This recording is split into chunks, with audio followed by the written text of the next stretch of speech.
So there's a major geopolitical flashpoint that's getting hotter by the minute in the Asia Pacific.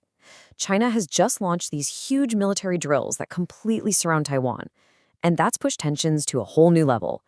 So what's really going on here? Let's break it down. First off, what is Justice Mission 2025? I mean, that's a pretty dramatic name, right?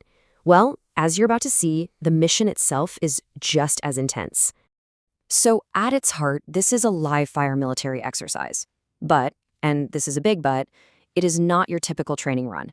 They are simulating a full blockade of Taiwan. We're talking practicing strikes on key targets and even rehearsing how to stop other countries from getting involved. And you just have to look at what they've sent to get the picture. The scale is, well, it's huge. We're seeing destroyers and frigates, fighter jets, bombers, drones, you name it. Even the Coast Guard is involved.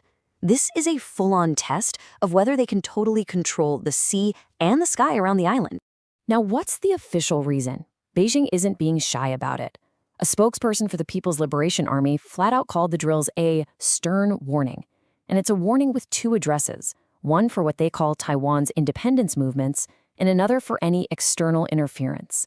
So yeah, this message isn't just for Taipei. It's for the entire world.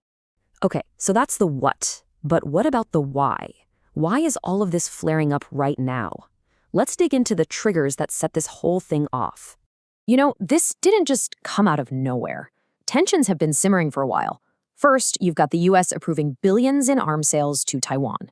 In response, Taiwan's president vows they'll have high-level combat preparedness by 2027. And then, to top it all off, Japan's prime minister even hinted that they might get involved if China attacks. You can see how each move is seen by the other side as a major provocation. And all of this really gets down to a core disagreement that's been around for decades. China sees Taiwan as a part of its own country, a province that needs to come back. So for them, these drills are about protecting their sovereignty. But for Taiwan, it's the complete opposite. They see themselves as an independent, democratic nation, and their military is there to protect that democracy. And it's so important to remember, the people in Taiwan and their government overwhelmingly do not want to reunify with China. And there's this one year that keeps popping up over and over again, 2027. Why? Well, that's the year US intelligence believes China's military might actually be capable of launching a full-scale invasion of Taiwan. And that date is like a giant shadow hanging over everything we're seeing right now. So, with all that pressure, how is Taiwan responding? Well, they're not just sitting back. Let's take a look at how they're standing firm in the face of these threats. Taiwan's reaction was fast and came on multiple fronts. First, they condemned the drills, calling them a threat to peace in the region. Then, they mobilized their own military and even ran their own counter-drills to beef up their defenses. And on a very practical level, they started warning ships and fishermen to be careful out there. And this quote from Taiwan's defense ministry really says it all. Defending democracy and freedom is no provocation. That is a direct shot back at China's claim that they were provoked. It's a really clear, powerful statement of where they stand. You know, analysts have a term for this kind of strategy, salami slicing. Think about it. You take one tiny slice of salami, it's no big deal, but if you keep taking slice after slice, pretty soon you've taken the whole thing. The idea is that China is using lots of small actions to slowly change the situation in its favor. But these drills, simulating a full blockade, that's not a small slice. That's a huge chunk, designed to make something that used to be unthinkable seem, well, almost normal. Okay, so why should you care if you don't live anywhere near there?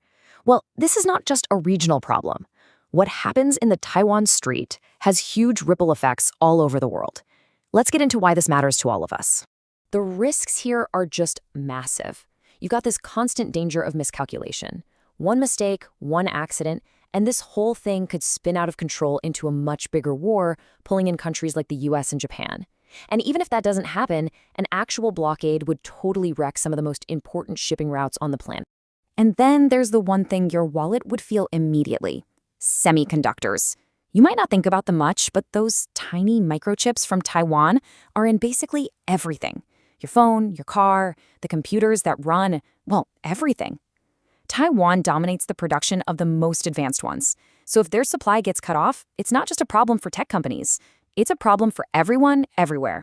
So that's where we are. And it all leads back to this one really tough question. With that 2027 date getting closer and closer, and the military power dynamic shifting, can peace actually last in the Taiwan Strait? It's a question the whole world is holding its breath for.